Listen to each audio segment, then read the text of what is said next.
Ok, então, vamos falar da parte de representação de cones e poliedros, que é algo que a gente já vem anunciando há bastante tempo, né? Tá? A gente só vai, na verdade, provar algumas coisas que a gente já falou. Tá? A gente definiu poliedro de duas formas, cones de duas formas, e a gente disse que os poliedros eram somas de Minkowski de politopos e cones. Tá? Então, são esses pingos nos is e traço nos t's que a gente vai colocar agora. Tá? Então, a primeira coisa que a gente vai provar é que cones poliédricos são finitamente gerados. Tá? A gente definiu cones de duas formas, tá? Uma forma interna e outra forma externa. E é isso que a gente vai fazer agora. A gente vai mostrar que tanto a forma interna, que é a combinação cônica de um conjunto finito de pontos, né? Isso é que a gente chama de finitamente gerado. Tá? Significa que a gente tem lá vetores x1, x2, xm, tal que a combinação cônica deles geram o cone, tá? E com a representação externa, tá? Que era basicamente a interseção, né? De semi-espaços ou meio-espaços, tá? Isso é que a gente definiu como era um cone poliédrico, né? Tá? A gente definiu como um cone poliédrico se ele era gerado desse jeito. Então, se ele era definido desse jeito. Então, por exemplo, um H aqui, a interseção de um número finito de semi-espaços, tá? Onde os hiperplanos eram dessa forma, né? Tá? Eles eram homogêneos, tá? E aqui de novo, mais uma vez, o finitamente gerado, como se ele fosse uma combinação cônica de um conjunto finito de pontos, tá?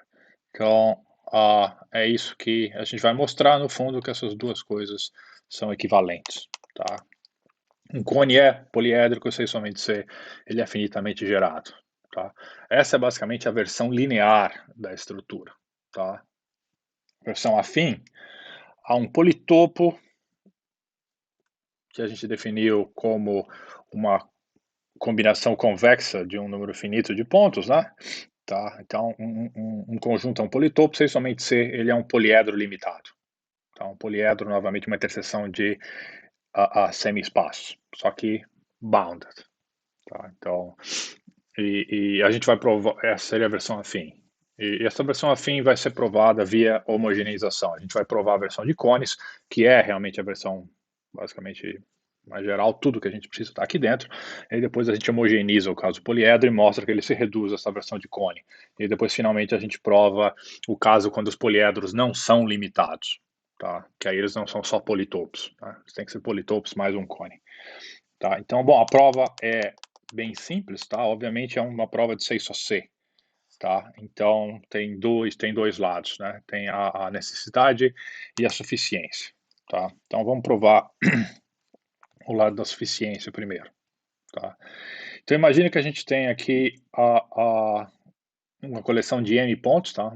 Em Rm, x1, x2, xm, e a gente vai provar que o cone gerado pela combinação cônica desses pontos, que ele é poliédrico. Tá? E a gente pode supor que o espaço aqui é a full dimensional, ou seja, o posto que esse conjunto x1, x2, 2 x tem posto completo. Ou seja, que esse cone gerado por esses elementos que eles estão vivendo no espaço Rn todo. Tá? O fecho linear é o próprio Rn. Tá? Por que pode supor isso? Porque, de fato, todo meio espaço, todo semi-espaço, tá, desse fecho linear dos pontos x1, x2, xm, ele pode ser estendido a um semi-espaço H' de Rn, tá? Tal que esse semi-espaço H que estava contido no linear span deles é simplesmente a interseção de H' com o linear span, tá? Então, se os vetores de x1 e xm eles não fossem uma base, digamos assim, eles não contivessem uma base para Rn, né? É isso que está querendo dizer aqui. Vai ter o linear span ser igual a Rn, significa que tem uma base linear aqui dentro, né? Talvez a gente tenha até mais pontos do que uma base linear, mas o fato é que eles geram o espaço todo, tá? Isso é que é importante. E se não fosse o caso, bom, a gente conseguiria estender, lembra? A gente consegue estender a base de um subespaço à base do espaço todo, tá? De forma que a gente conseguiria definir um semi-espaço H' no espaço todo, cuja interseção com o espaço gerado por x1, x2, xm fosse exatamente o semi-espaço que a gente estava lidando. Tá? Meio espaço, semi-espaço, lembra, são sinônimos. Tá? Então, por isso que a gente está podendo supor que eles são, eles geram o espaço todo. Tá? Ok, feito isso, então, supor que ele está em H, considera todos os meio-espaços, tá? Todos os semi-espaços H, desse formato, né? Todos os semi-espaços gerados por um cone, assim, induzidos por um hiperplano homogêneo, tá? Tais que os pontos lá, x1, x2, xm que a gente definiu, eles estão em H, tá? Ou seja, então, está pegando todos os semi-espaços, que todos esses pontos estão do mesmo lado, né? Estão dentro do mesmo do hiperplano, tá? E esse hiperplano, x, tá, que o C agora transposto x é igual a zero, tá? Ele é gerado por n-1 vetores linearmente independentes dentre esses x1, x2, xm, tá? Lembra que a gente está em Rn, lembra que todo hiperplano ele tem dimensão n-1, né? Então a gente precisa de n-1 vetores linearmente independentes para gerá-lo, tá? Então tá pegando todos, a gente tem m vetores ali, a gente quer n-1, né? Então tem m tomado a n-1 possibilidades, nem todas são linearmente independentes, mas algumas são, e aquelas que são linearmente independentes, elas induzem a um hiperplano, tá, homogêneo, e a gente está pegando todos os semi-espaços cujo aquele hiperplano homogêneo está servindo de suporte, né? Ele está induzindo aquele semi-espaço. Ok. Pelo teorema fundamental das inequações, que a gente provou algumas aulas atrás, né? A gente sabe o quê? A gente sabe que o cone do x1, x2, xm, tá, é a interseção desses semi-espaços. Tá? A gente provou isso, tá, no teorema fundamental das inequações. Então isso aqui basicamente é uma consequência, né? Praticamente a gente está provando Farkas-Minkowski-Weyl como se fosse um corolário, tá? E aí, bom, como o número de semi-espaços é finito, né? No máximo m tomado a n-1, tá? Como eu acabei de falar, o cone é poliédrico, tá? Então o número de hiperplanos homogêneos que está gerando esse cone é finito, então o cone é poliédrico, tá? Isso é a suficiência. A prova da necessidade, seja então, define esse conjunto C como todos os x tais que A1 x menor ou igual a zero, A2 x menor ou igual a zero, AM x menor ou igual a zero, tá? Seja C aqui um cone poliédrico qualquer, tá? Então agora a gente está pegando um cone poliédrico, tá? Isso aqui seriam as linhas de matriz ou pontos, né? E vamos mostrar que ele é finitamente gerado, tá? Então a suficiência garante o quê? O que a gente acabou de mostrar. Tá? Ela garante que existem vetores B1, B2, BL, tais que, se a gente pegasse esses pontos As aqui e fizesse a combinação cônica deles, tá? A gente sabe que existe o quê? Aqui existem vetores B1, B2, BL, tais que existe um cone poliédrico que é equivalente a esse cone finitamente gerado. Tá? Então só resta mostrar o quê? Só resta mostrar que o cone gerado agora por esses BJs, tá? Que ele é exatamente igual ao C. E isso implica que ele é finitamente gerado. Técnica interessante de prova, né? Tá bem bacaninha. Tá? A gente provou o lado que era mais fácil primeiro e agora para o lado que é ligeiramente mais complicado, a gente vai usar o lado que era mais simples e duplamente, digamos assim. Tá? Mas claro que a gente vai ter um pouquinho de trabalho para fazer aqui ainda. Tá? Então o que a gente quer mostrar, a gente vai assumir isso aqui, né? Que isso aqui foi dado pelo lado da suficiência e a gente tem que provar isso aqui. Tá? Que se a gente pegar, tirar a combinação cônica de novo desses poliedros, que a gente volta ao cone que a gente tinha, tá? Então observa que essa prova está dando, é uma prova construtiva de certa forma, né? Tá? Porque, bom, no lado da suficiência, a gente usou o teorema fundamental das inequações lá, que é um algoritmo, tá? Que a gente sabe exatamente as interseções desse cone, tá? Que são dadas nesse ponto aqui, tá? E o que a gente está mostrando é que, olha, que uma vez que a gente tem esse cara aqui, basta a gente tomar o cone, a gente obtém o cone que a gente quer, tá? Então, o mesmo algoritmo pode ser usado duas vezes para alternar entre a representação interna e externa de um cone, tá, poliédrico, que é finitamente gerado, tá.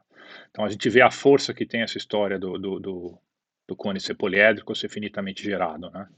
As coisas ficam bem mais simples. Bom, então, pela nossa hipótese aqui, tá, por essa a representação externa que a gente tem do cone, né, a gente sabe o que vai, que o BJ AI menor ou igual a zero, tá, para todo I em M, são todos aqueles nossos vetores, né, porque eles, o cone está descrevendo esse conjunto, tá, e todo J, todo L, é todo J que está no conjunto L. Tá, então a gente sabe necessariamente o quê? Que todos esses BJs aqui, B1, B2 até BL, tá, que eles estão no cone formado pelo próprio elemento deles, tá. Eles pertencem ao C, tá, aqui, vai, deixa eu não comer um passo aqui, vai, tá. Então, de novo, pega essa expressão aqui, a gente tem o quê? A gente tem que, o BJx menor ou igual a zero, tá? E a gente está gerando o cone de A1, A2 até AM. E a gente sabe que eles são iguais pelo passo anterior, pelo sentido anterior. Então, em particular, essas equações aqui valem para os AIs, tá? Então, BJ transposto AI é menor ou igual a zero, tá? Necessariamente. Então, levando essa desigualdade para a definição do cone C, que é poliédrico aqui em cima, a gente tem o quê? A gente tem que os BJs pertencem ao próprio C. Tá? Todos os BJs, ou seja, B1, B2 até BL. E, em particular, como a gente sabe da definição, então o cone gerado pelas combinações cônicas de B1 até BL, ele está contido em C. Se todos são elementos de C, então a combinação cônica deles também está lá dentro. Tá?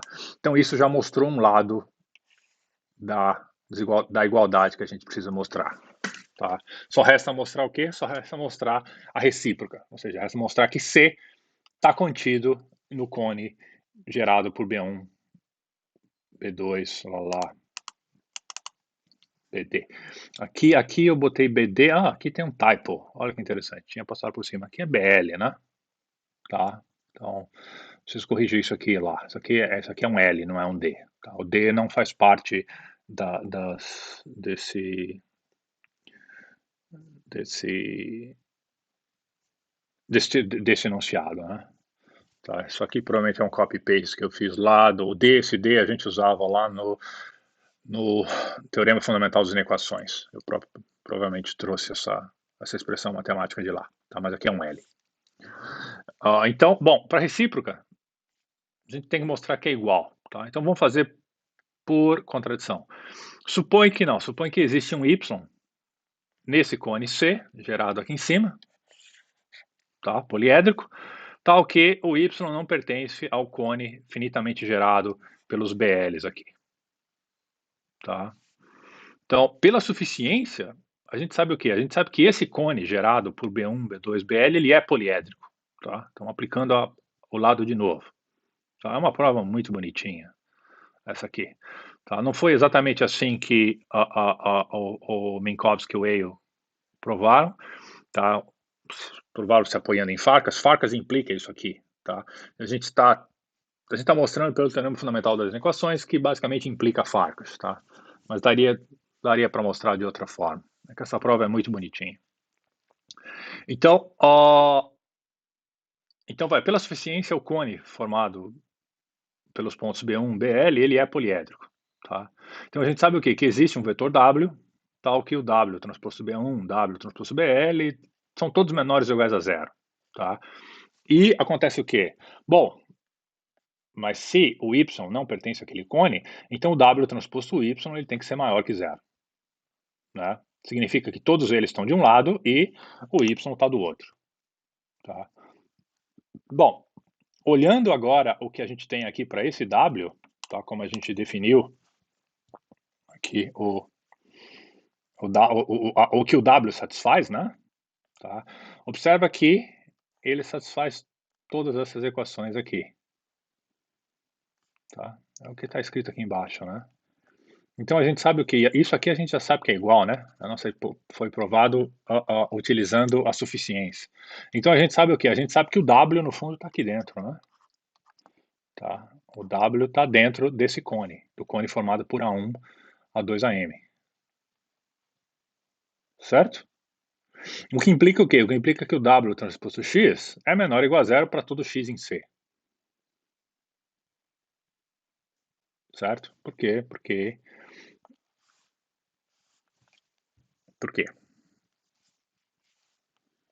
O W está aqui dentro desse cone e a gente já mostrou isso aqui, né? Tá? Já mostrou que um lado está dentro do outro. Tá? Isso contradiz o quê?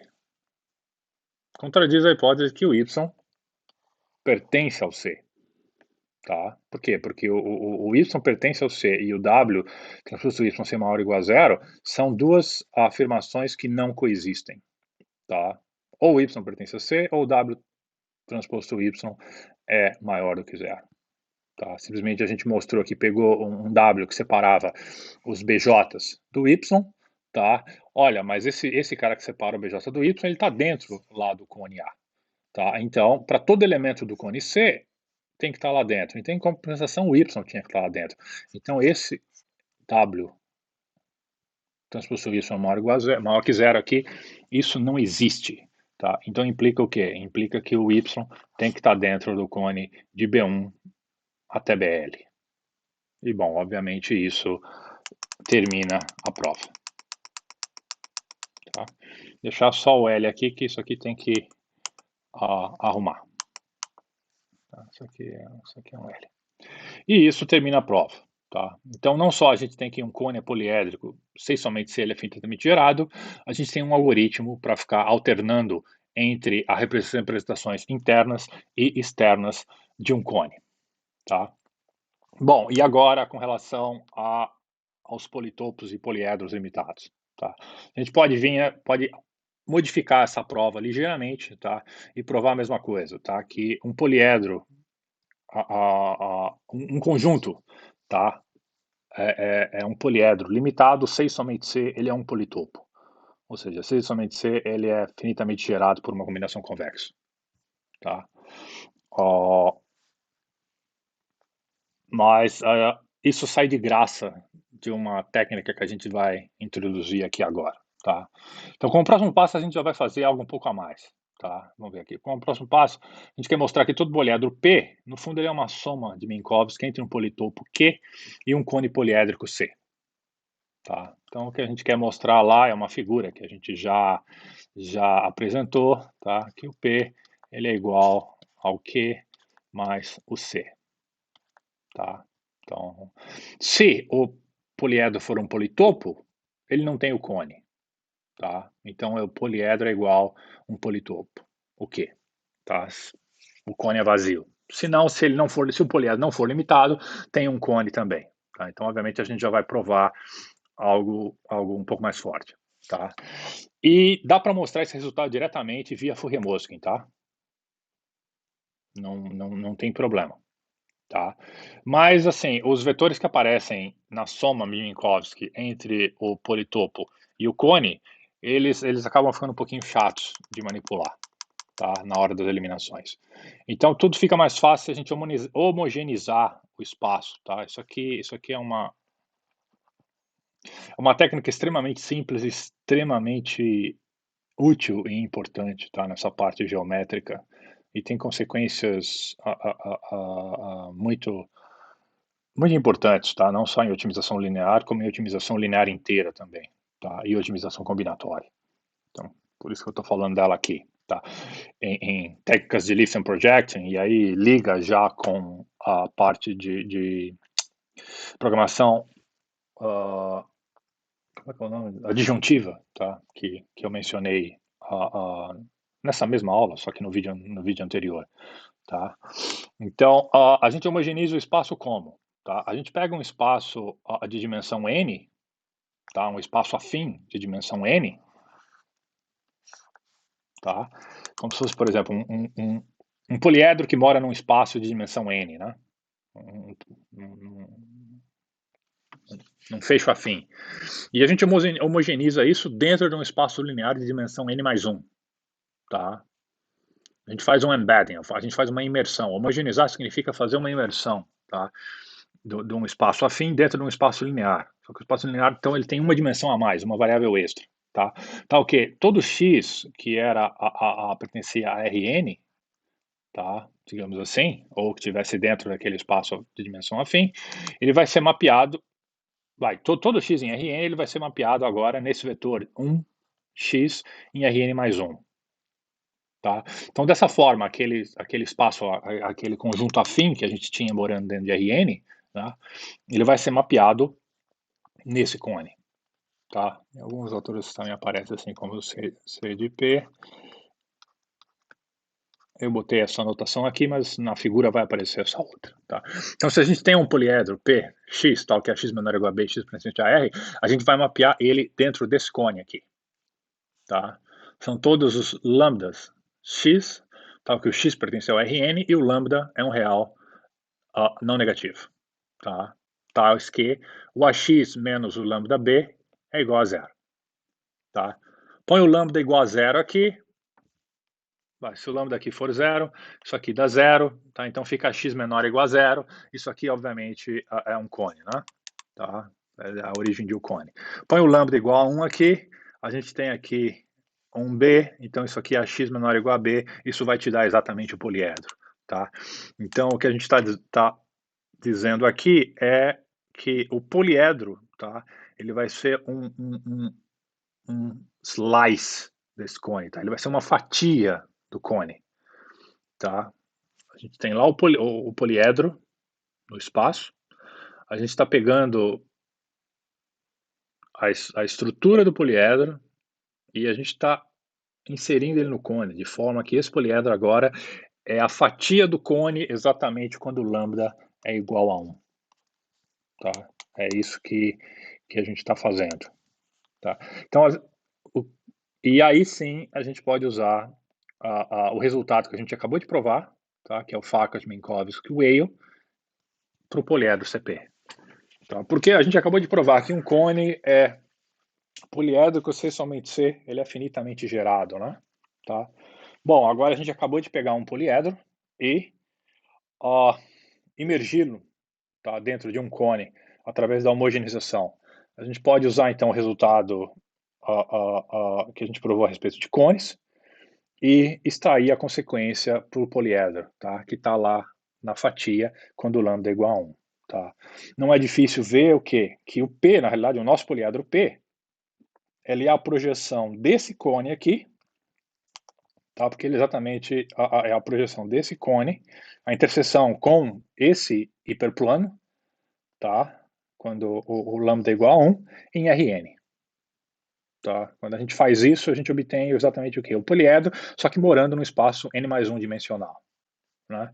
Projeta na direção de Rn, projeta nas variáveis x, tá? E aí e tudo dá certo. Projeta de que jeito? Fourier-Motzkin poderia ser usado, né? Mas nesse caso nem precisa Fourier-Motzkin, né? Tá? A projeção é trivial. Tá? Então, bom, vou mostrar um desenho, uma figura, né, do que está acontecendo aqui. Tá, essa é a ideia da homogeneização. Claro que aqui na figura tem um politopo, tá? O P aqui é um politopo, tá? Não é necessariamente só um poliedro, ele é um politopo, que é o que a gente está pegando aqui, né? Tá. Então pegou um politopo, P, e aí aqui é o zero. Tá? E aqui basicamente é o 1. Tá? Que aqui é quando a gente tem quando o lambda é igual a 1.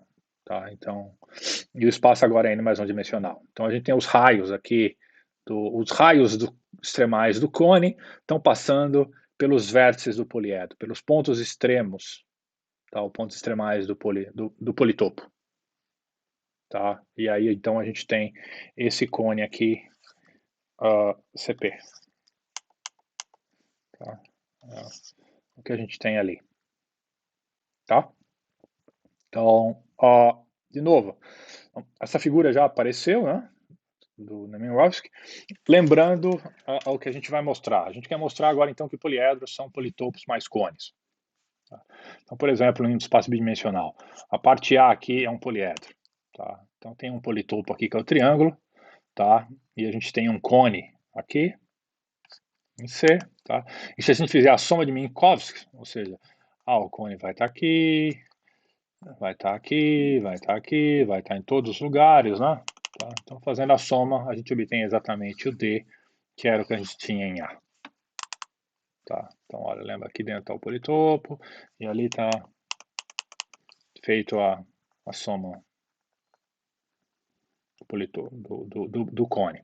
Tá? Em espaço bidimensional, essa figura é bem representativa, iluminativa. Tá? Só que a gente tem que provar isso, né? Tá? Ok. Como é que a gente prova isso? Usando homogeneização e Farkas-Minkowski-Wey. Tá? Então é isso que a gente vai provar. Pega P lá, um poliedro. Tá? Ele é um poliedro. Um P contém Rn. Sem somente C, ele é a soma de Minkowski para algum politopo Q e algum cone poliédrico C. Tá? Então observa a quantidade de implicações que saem desse teorema. Tá? Todo o resto, basicamente, para poliedros e politopos, né, é corolário disso aqui. Tá? Então, vamos provar a necessidade primeiro, tá? Que é mais simples. Então, pega lá o P como se fosse um cone poliédrico. Tá? Pega um poliedro, pega o P, x tal que é x menor ou igual a B, é um poliedro. Tá? E considera o cone resultante, poliédrico, resultante da homogeneização desse poliedro. Tá? Então, faz a homogeneização desse poliedro, tá? Isso te dá um cone poliédrico, claramente, né? Tá? Ok. Pelo teorema de Minkowski, de Farkas-Minkowski-Weyl, o que a gente sabe a respeito desse cone CP? Ele é finitamente gerado, né? Ele é finitamente gerado por, sei lá, um lambda 1 x1, lambda 2 x2, até lambda m xm. Tá? E a gente pode supor, sem perda de realidade, que o lambda i ele pertence a 0 ou 1. Tá? Ou ele é 0, ou ele pode ser normalizado e ficar igual a 1. Tá? Claro que a gente também divide aqui o x e isso não tem problema, né? Tá? Então ele é 0 ou 1. Não tem problema isso. Tá? Então, bom, o que a gente faz com isso? A gente sabe que esse cone aqui, que é basicamente o cone que a gente tinha aqui na figura, né? Tá? Ele é, então, a gente sabe que ele é finitamente gerado por uma coleção de vetores desse tipo. Lambda igual a 0 ou igual a 1. Bom, tem dois tipos de lambda aí dentro, né? Só. E eles têm papéis diferentes, tá? E agora a gente tem que analisar os papéis deles, tá?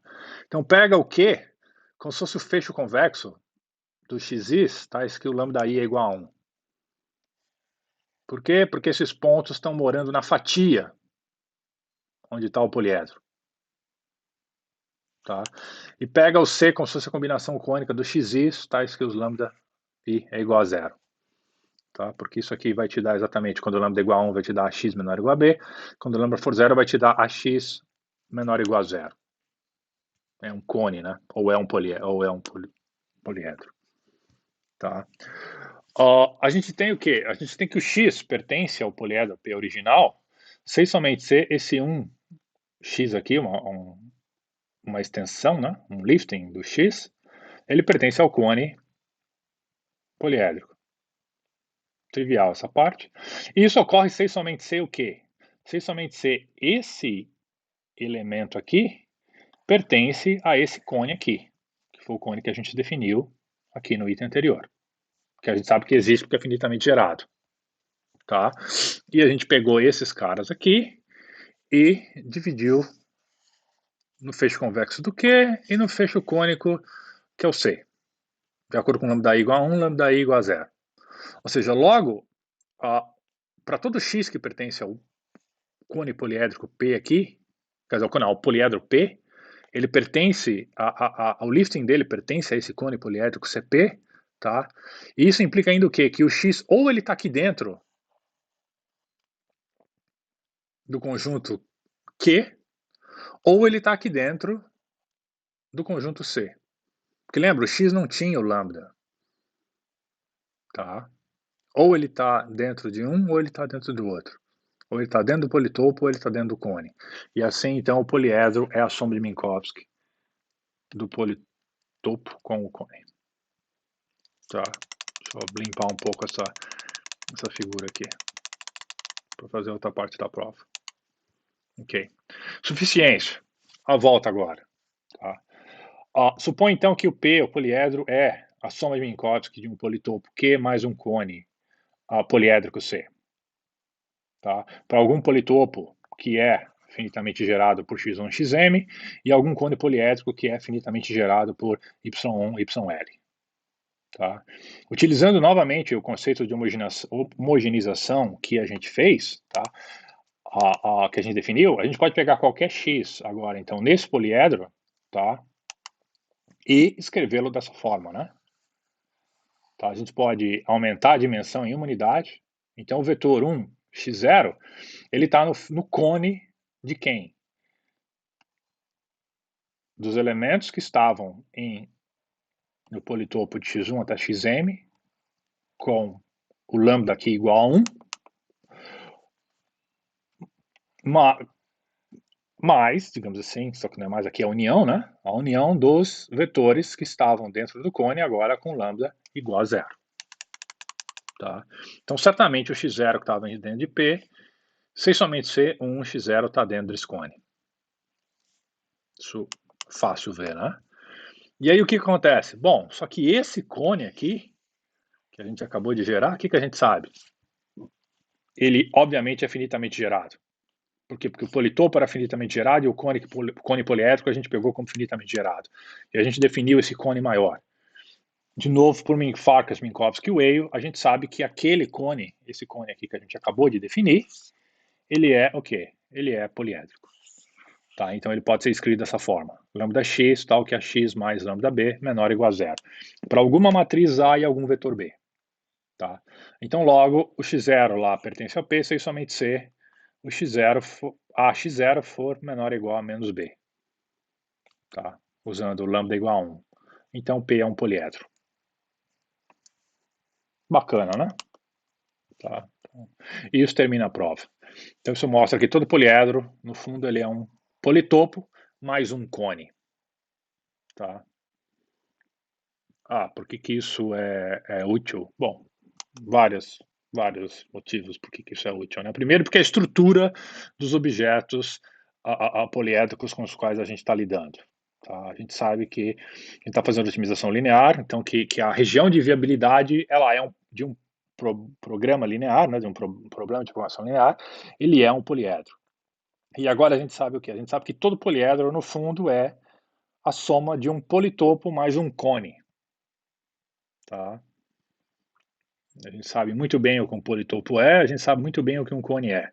Um politopo vem de combinações convexas, um cone vem de combinações cônicas. Tá? E a gente definiu muito bem esses objetos. Tá? Então, já está dando para perceber o que sai daí? Sai daí que isso fornece praticamente tudo que a gente precisa se preocupar. Tá? Quase tudo. Tá? Antes de mencionar isso, Teorema de Minkowski, que ele provou antes, esse é um caso particular, né? Tá? A base finita para politopos. Que o P é um politopo, sem somente C, o P é um poliedro limitado. Trivial isso aqui, né? Dado que a gente provou agora, por quê? Bom, se o cone for vazio, a gente sabe que todo poliedro é a soma de um politopo mais um cone. Tá? Se o cone for vazio, a gente só vai ter um politopo. E o politopo é sempre limitado. Né? Por quê? Porque politopo é uma combinação convexa de um número finito de elementos. Tá? E se você ainda não está convencido com essa prova, você pode aplicar o mesmo resultado de homogeneização dentro aqui do Farkas-Minkowski-Weyl, que a gente provou. Tá? Vai te dar uma prova diferente do mesmo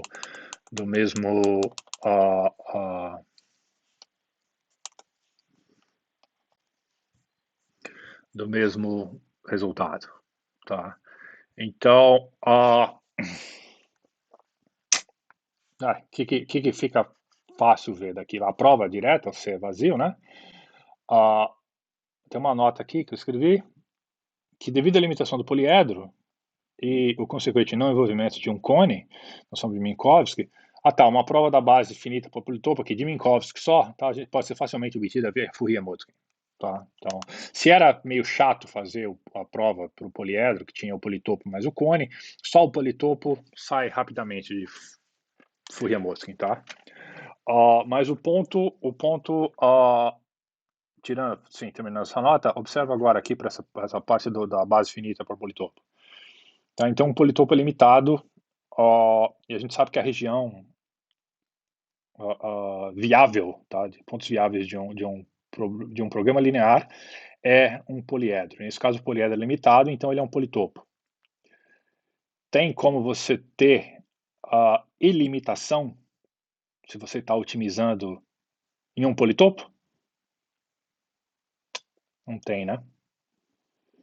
Tá. Então, se você tiver sobre um politopo, você não vai ter problema de limitação. Você pode ter problema de inviabilidade, tá? Se o politopo for vazio, mas você não tem limitação, tá? Então, o que te dá problema de limitação? O que te dá problema de limitação é exatamente o cone, né, que está na história. Tá? De novo lá, todo poliedro é uma combinação de um politopo mais um cone. Tá? Então, se você está otimizando a sua função e ela está ficando cada vez melhor, é porque você está andando na direção de um raio extremal do cone. Tá? É isso. Se você tivesse aqui só no politopo, você não teria problema. Tá? Se você tem um mais infinito, ou às vezes até menos infinito, depende da função objetivo, né? Mas o fato é que se você está andando e as coisas estão ficando cada vez melhores, tá? É porque você está andando num raio extremal, tá? A gente vai definir o que é raio e raio extremal na próxima aula, tá? Então, mas mais do que isso. Se a gente só está num politopo, então não tem limitação. Então o ponto está aqui dentro. Está aí dentro. Pô, existem infinitos pontos aí dentro. Existem. Mas o que a gente sabe? Para cada ponto, o Grafiovori, ele é o quê? Ele é uma combinação convexa num número finito de pontos aqui. Tá? E quem são os pontos mais relevantes aqui? São, obviamente, os pontos extremos, né? Tá? Então, primeiro, a gente já tem um outro algoritmo exponencial se a gente estiver fazendo otimização em cima de politopo. Tá? Que é o quê? Acha todos esses pontos extremos e testa todos eles. Tá? Exponencial por quê? Porque o número desses pontos extremos pode ser exponencial. Tá? Mas isso te dá na dimensão do espaço. Mas isso já te dá um outro algoritmo para resolver. Algoritmo ruim, tá? Mas te dá um algoritmo para resolver programação linear. Tá? Mais do que isso, a gente vai mostrar na aula que vem que se o nosso programa linear, se ele tem um ótimo finito, esse ótimo finito é um vértice. E esse vértice é exatamente um ponto extremo do politopo.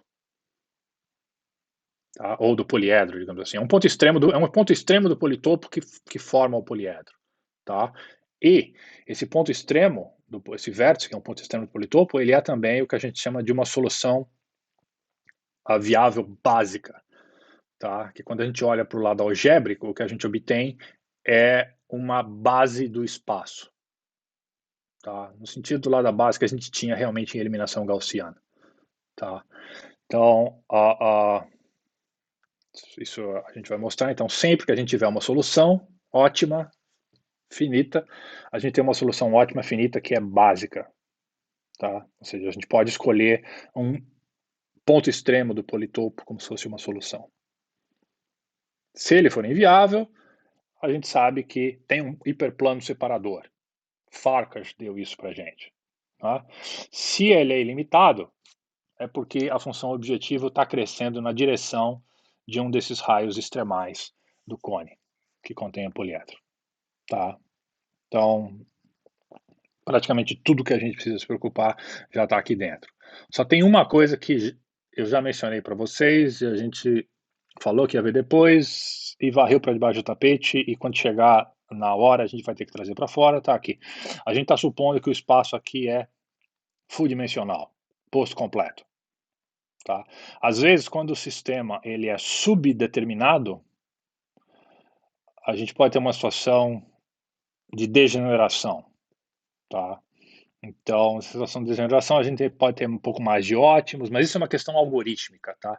Do ponto de vista de teoria que a gente fez até agora, tá tudo, tá, a gente já tem todos os ingredientes que a gente precisa, tá? A gente só vai dar o nome aos bois, aos vértices, às soluções viáveis básicas, aos raios extremais e mostrar que se existe uma solução ótima de valor finito, a gente pode purificar para ela ser um desses vértices, tá? Aí, em questões algorítmicas, aí sim a gente fala sobre degenerescência, que é quando a matriz de restrição ela tem dimensão menor que o espaço. O posto dela é menor que o espaço. Tá? E aí pode ter ciclagem, mas a gente já tem uma regra anti-ciclagem contra ela. Tá? Então, mas a gente pode ficar pivotando lá no mesmo vértice um monte de vezes. Isso significa que a gente pode ter mais de uma solução ótima. Tá? Senão a gente vai ter uma solução ótima. Bom, uma ou mais. Eu, melhor do que eu ficar falando isso aqui de forma abstrata, a gente vai ver isso na próxima aula e na seguinte, quando a gente fizer o método simplex. Tá? Então, eu acho que por hoje é isso. Tá? Então, foi juntando com os outros vídeos, acho que dessa mesma aula, são três, acho que é isso. A gente fez quase tudo da parte de geometria que a gente queria fazer e a gente vê que isso está. Bom, tem. O motivo do porquê que a gente faz isso é óbvio, né? Tá? Porque soluções viáveis é a parte geométrica do que representa o conjunto da solução viável. Tá? Então agora a gente tem uma compreensão muito boa do que isso está sendo, tá? Na parte contínua. Quando a gente fixa as variáveis para inteiro, aí esse negócio cresce muito mais. Mas a gente só vou passar rapidamente com vocês por isso numa das aulas posteriores, tá? A gente não vai ficar focando muito em variáveis inteiras nesse curso, mas é uma pequena diferença eu vou falar. Mas então a nossa cena dos próximos capítulos é essa, tá? Então nosso próximo encontro, então a gente vai definir lá os conceitos de vértice, solução básica, a viável, e mostrar que elas são equivalentes aos pontos extremos, tá? São simplesmente três formas diferentes de definir o mesmo conceito. A gente vai mostrar que sempre que tiver uma solução, ela pode ser uma solução, ela pode ser um vértice. Quando a gente tem limitação, é porque a gente vai definir a história do raio extremal, e quando tem limitação é porque a gente está num raio extremal. Tá? Então a gente vai basicamente terminar os ingredientes que a gente precisa para fazer a descrição do simplex, e aí, fazendo a descrição do simplex, a gente ainda vai fazer algumas uh, anotações em cima dele, tá? Como a questão da degenerescência e a questão de que o simplex ainda não será um algoritmo exponencial, é polinomial no pior caso. Tá? No pior caso, ele ainda será exponencial e a gente não sabe ainda se dá para torná-lo um algoritmo polinomial no pior caso. Tá? Mas isso a gente fala quando for o motivo. Então, dúvidas, já sabe, anota e aparece no nosso atendimento para eliminá-las. Ok? Abraço a todos e bom trabalho e até a próxima.